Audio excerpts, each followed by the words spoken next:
Date crema, date qua.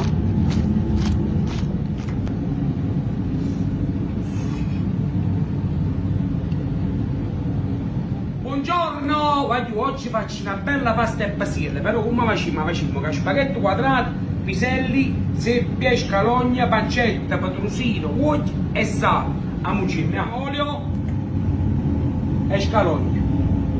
Scalogna rosola, invece una poche pancette, la facciamo rosola tanto bella.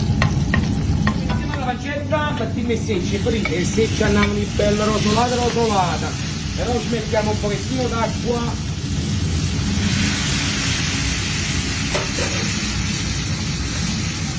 Delle seppie, mettiamo i nostri piselli dentro. Così a me mi piace pieni di pasilla. Pieni pasilla mi piace a me. Il sale. In se c'è pasilla. Mettiamoci il sale. A cascata sempre. La pasta, sempre a vantaglia la pasta la macalà. Mi dà per venire, è diventata crema, guardate qua che bellezza. Ovvero è diventata crema. Poi mettiamo i spaghetti. Mamma mia,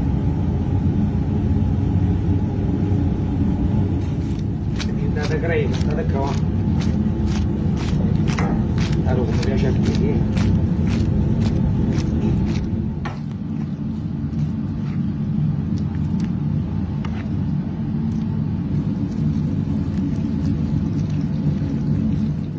Cascata da scena.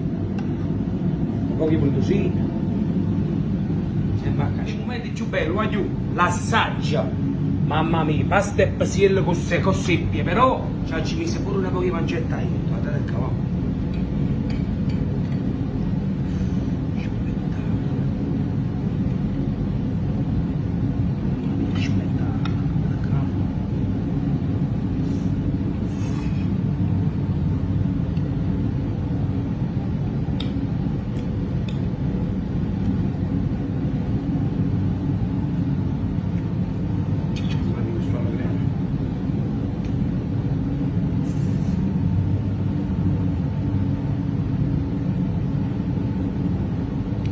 Crema.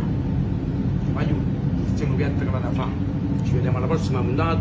Un bacio a cascata. 10 minuti per lato, alziamo, sempre col piatto un pochettino più grande. Voilà! Mamma mia, le setonfetti, guarda qua, che spettacolo! Pure francese mi ha imparato a parlare. Questo è un babà, guarda quando mi mangiare. Ci manca solo una poca rumma coppa, ci manca, ovvero?